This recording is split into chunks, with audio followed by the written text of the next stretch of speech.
మొదటి దినవృత్తాంతములు గ్రంథము 4వ అధ్యాయము. యూదా కుమారులెవరనగా పెరెసు, హెఫ్రోను, కర్మీహూరు, శోబాలు.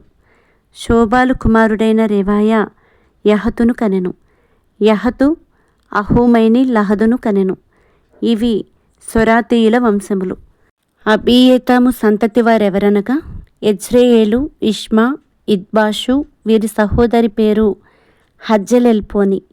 మరియు గెదోరీయులకు పితరుడగు పెనూయేలును, హుషాయీయులకు పితరుడగు ఏజెరును. వీరు బెత్లెహేమునకు తండ్రి అయిన ఎఫ్రాతాకు జ్యేష్ఠుడగు హూరునకు కుమారులు. తెకోవా తండ్రి అయిన అషూరునకు హెలా, నయరా అను 2 భార్యలుండిరి. నయరా అతనికి అహుజామును, హెపెరును, తేమనీని, హాయ, హష్తారీని కనెను. వీరు నయరాకు పుట్టిన కుమారులు.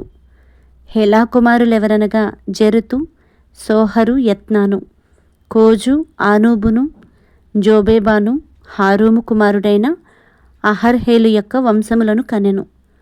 యబ్బేజు తన సహోదరుల కంటే ఘనము పొందినవాడై యుండెను. వేదన పడి ఇతని కంటినని అతని తల్లి అతనికి యబ్బేజు అను పేరు పెట్టెను.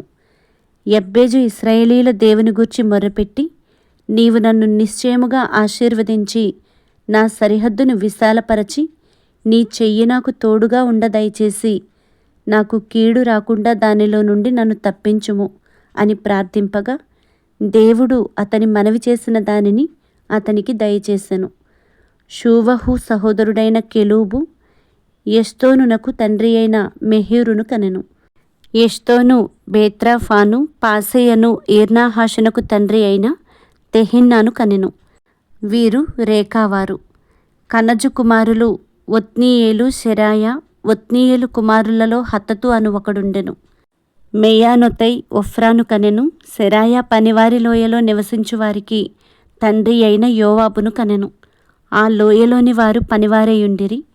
యపున్నే కుమారుడైన కాలేబు కుమారులు ఈరు, ఏలా, నయము. ఏలా కుమారులలో కనజు అను ఒకడుండెను.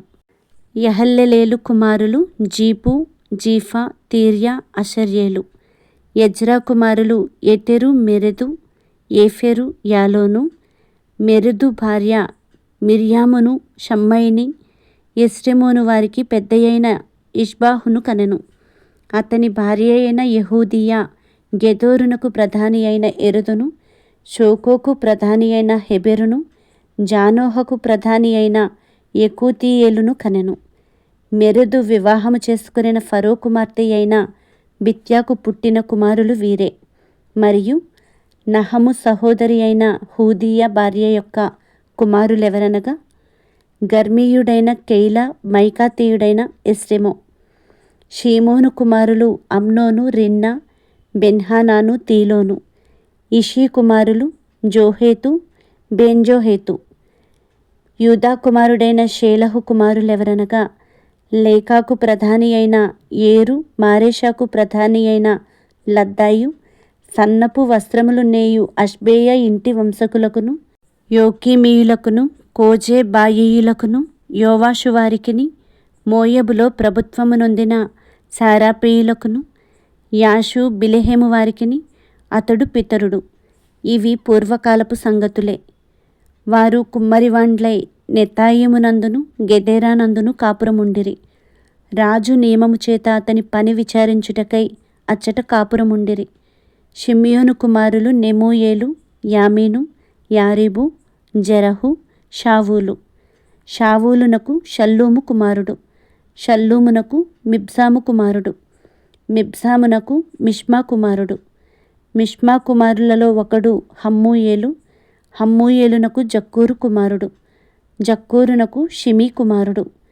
షిమీకి 16 కుమారులను 6 కుమార్తెలను కలిగిరి. అయితే అతని సహోదరులకు ఎంతోమంది కుమారులు కలుగలేదు. యూదావారు వృద్ధి అయినట్లు వారి వంశములన్నీయు వృద్ధి కాలేదు. వారు బెయేర్షెబాలోను, మోలాదాలోను, హజర్షువలులోను, బిల్హాలోను, యజములోను, తోలాదులోను, బెతూయేలులోను, హోర్మాలోను, సిక్లగులోను, బేత్మర్కాబోతులోను, హాజర్ సూసాలోను, బేత్బీరీలోను, షరాయిములోను కాపురముండిరి. దావీదు ఏలుబడి వరకు వారు ఆ పట్టణములలో కాపురముండిరి. ఏతాము, అయీను, రిమ్మోను, తోకెను, ఆషాను అను వారి ఊళ్ళు 5. బయలు వరకు ఆ పట్టణముల పొలములు వారి వశమున ఉండెను. ఇవి వారి నివాస స్థలములు. వంశావళి పట్టీలు వారికుండెను. వారు మెషోబాబు, యమ్లేకు, అమజ్యా కుమారుడైన యోషా, యోవేలు, ఆసియేలు కుమారుడైన శెరాయాకు పుట్టిన యోషిబ్యా కుమారుడైన యెహు, ఎల్యోయేనై, యహకోబా, యెషోహాయా, ఆషాయా, అదీయేలు, యెసీమియేలు, బెనాయా, షమయాకు పుట్టిన షిమీ కుమారుడైన యెదాయాకు పుట్టిన అల్లోను కుమారుడైన షిపీ కుమారుడైన జీజా అనువారు. పేళ్ల వరుసను వ్రాయబడిన వీరు తమ తమ వంశములలో పెద్దలై ఉండిరి. వీరి పితరుల ఇండ్లు బహుగా వర్ధిల్లెను. వీరు తమ మందల కొరకు మేత వెదుకుటకై గెదోరునకు తూర్పుననున్న పల్లపు స్థలమునకు పోయి మంచి బలకరమైన మేతయు నెమ్మదియు సుఖమును గల విశాల దేశమును కనుగొనిరి. పూర్వమందు హాము యొక్క వంశపు వారు అక్కడ కాపురముండిరి. పేళ్ల వరుసను వ్రాయబడియుండు వీరు యూదారాజైన హిజ్కియా దినములలో అచ్చటికి వచ్చి అచ్చట కనబడిన వారి గుడారములను నివాస స్థలములను పడగొట్టి వారిని హతము చేసి అచ్చట తమ గొర్రెలకు తగిన మేత కలిగియుండుట చేత నేటి వరకు వారి స్థానములను ఆక్రమించుకొని ఉన్నారు. షిమ్యోను కుమారులైన వీరిలో 500 మంది తమ పైన ఇషీ కుమారులైన పెలట్యాను, నెయర్యాను, రెఫాయాను, ఉజ్జీయేలును అధిపతులుగా నిర్ణయించుకొని సేయీరు మన్నెమునకు పోయి అమాలేకీయులలో తప్పించుకొనిన శేషమును హతము చేసి నేటి వరకు అచ్చట కాపురమున్నారు.